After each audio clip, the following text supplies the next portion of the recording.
Assalamualaikum warahmatullahi wabarakatuh. Selamat malam semuanya. Semoga pada sehat semuanya ya. Di kesempatan kali ini aku bakal menjelaskan mengenai format praktikum yang kelima, yaitu pengukuran pH tanah. Untuk judul kita seragamkan, yaitu Measurement of Soil pH. Kemudian untuk tujuan, itu minimal 4. Sudah aku kasih 2 tujuan, silakan dikopas saja boleh. Nah, yang 2 lainnya tinggal bikin secara mandiri ya. Minimal 4 bisa 5, tapi maksimal 6 ya, jangan sampai 10. Ntar malah kayak lapangan kerja. Next, untuk tools and materials, tools sendiri ada 7 kayaknya. Tapi kalian bisa tambah sendiri kayak pulpen dan lain-lain. Untuk alatnya ada pH meter, soil tester, test tube atau tabung reaksi.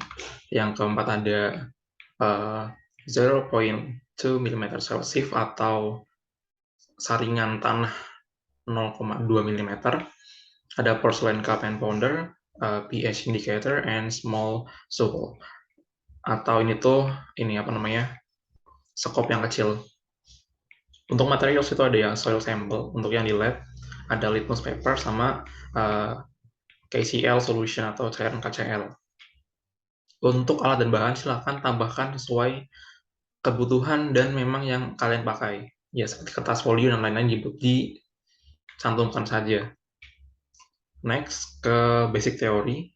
Untuk basic theory kita yang pertama itu ada definition of soil atau pengertian tanah. Untuk pengertian tanah silakan dari 3 ahli secara umum dan juga kesimpulan kalian sendiri, oke? Kemudian ada component of soil, komponen tanah, definition of soil pH atau pengertian pH tanah, ada type of soil pH atau jenis pH tanah. Untuk yang belum tahu tuh jenis pH tanah itu kayak asam, netral, sama basah. Cari penjelasannya. Kemudian ada factor affecting soil pH atau faktor yang mempengaruhi pH tanah. Bisa di-searching juga. Dan yang keenam itu relationship between soil pH and soil fertility. Ini adalah hubungan antara pH tanah dengan kesuburan tanah. Ini silakan di-riset juga materinya di jurnal atau buku atau website. Dan yang ketujuh itu ada method of measuring pH soil atau metode pengukuran pH tanah.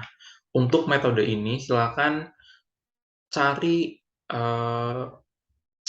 yang ada di literatur, terserah apa aja. Tapi pastikan ada yang metode pakai alat kayak pH meter, soil tester, dan juga yang pH indikator dan lakmus. Jadi mencakup 3 itu, tapi jika ada metode yang lain, silahkan bisa ditambahkan juga ke poin 7 ini. Oke. Next, kita ke work steps.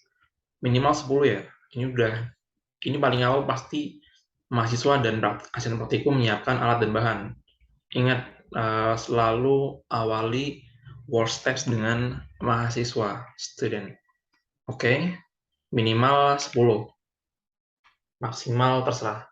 Yang penting semua langkah kerja yang kemarin kita lakuin di lapangan dan laboratorium itu tercakup di work steps ini. Next ada discussion. Yang pertama observation result. Bentuknya tabel seperti ini. Ada 4 ini ya. Ada location, sample, pH value, dan pH type. Untuk location itu lokasi ambil sampelnya. Lokasi pengukurannya. Aku mau jelasin dulu tentang sampel. F1 itu adalah pengukuran pH tanah menggunakan pH meter. F2 adalah pengukuran pH tanah dengan soil tester, dan L1 adalah pengukuran pH tanah dengan pH indicator and litmus paper gitu, atau di laboratorium. Jadi location-nya yang ini tuh di mana, yang F1 di mana, F2 di mana. Misal sama, ya udah tulis dua-duanya. Kemudian untuk yang location-nya buat L1 berarti di laboratorium. Oke. Nah, terkait dengan sampel. Kemarin itu kan kalau tidak salah itu untuk pengukurannya itu kan 2 kelompok, kan 5 kelompok nih. Kalau nggak satu 2 kelompok ada di satu titik, 2 kelompok juga di satu titik. Nah, itu berarti nanti bagi data ya. antara yang pakai pH meter sama soil tester. Nah, terus untuk yang kelompok yang terakhir yang ukur di lapangan samping FE, itu silakan juga ditulis lokasinya gitu. Mungkin kayak di samping fakultas lapangan samping fakultas ekonomi. Misalkan gitu, atau terserah deh, yang penting samain sama satu kelompok gitu ya. Nah, kalau L1 itu kan kemarin setiap kelompok itu beda-beda tuh. Berarti ini harus disesuaikan dong sampelnya gitu kan.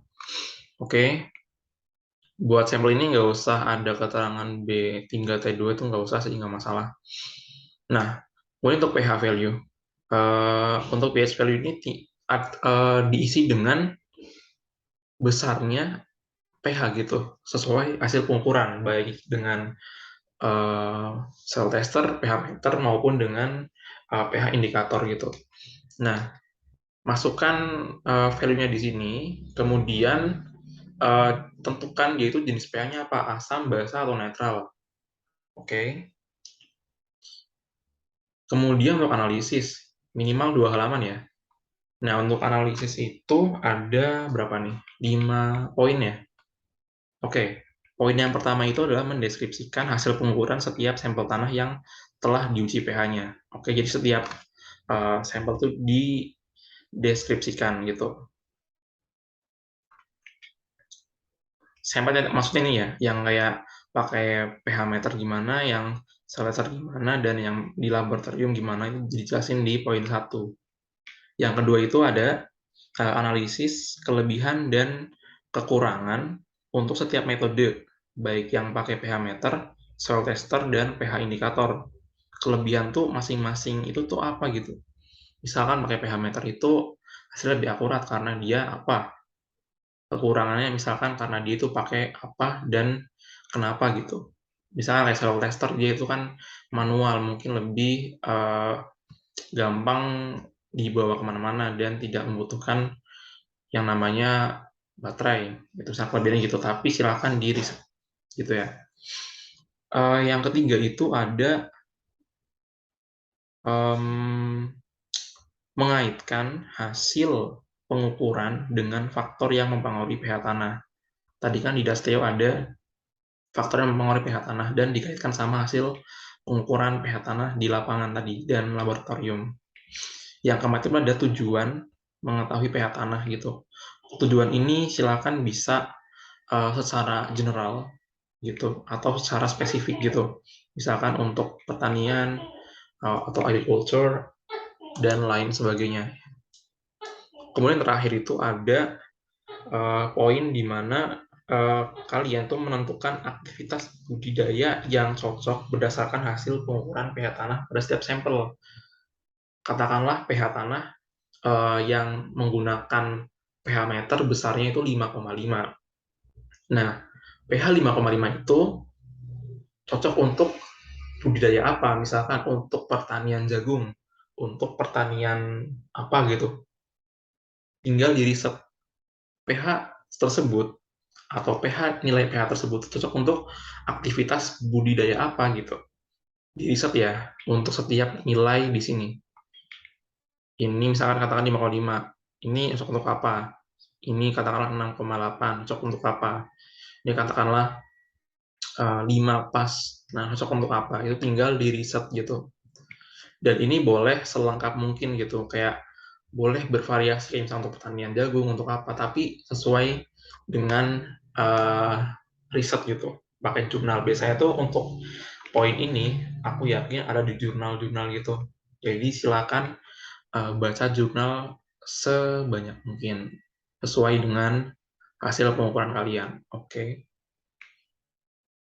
Dan kemudian ada kesimpulan seperti biasa, 30% dasar teori dan 70% analisis. Oke ya. Dan untuk kesimpulan itu bentuknya paragraf, maksimal 1 halaman, dan minimal 3/4 halaman. Terakhir itu ada daftar pustaka, 2 jurnal, 1 buku, 1 website. Minimal, atau ya paling nggak kayak gini. Ditulis apa style dan urut abjad. Jangan acak-acakan, oke? Mungkin sekian untuk penjelasan dari pengukuran pH tanah. Jika ada yang belum dipahami, bisa hubungi secara personal chat atau di grup. Sekian, terima kasih. Selamat mengerjakan laprak yang kelima. Kita masih banyak laprak lainnya. Jangan telat mengumpulkan juga, karena ada minus. Dan aku mau ingetin untuk laprak yang keempat hari Kamis, dan laprak yang ketiga itu di pertemuan yang ke-10 ya, maksimal. Oke, sekian untuk penjelasan ini. Terima kasih, semangat. Wassalamualaikum warahmatullahi wabarakatuh.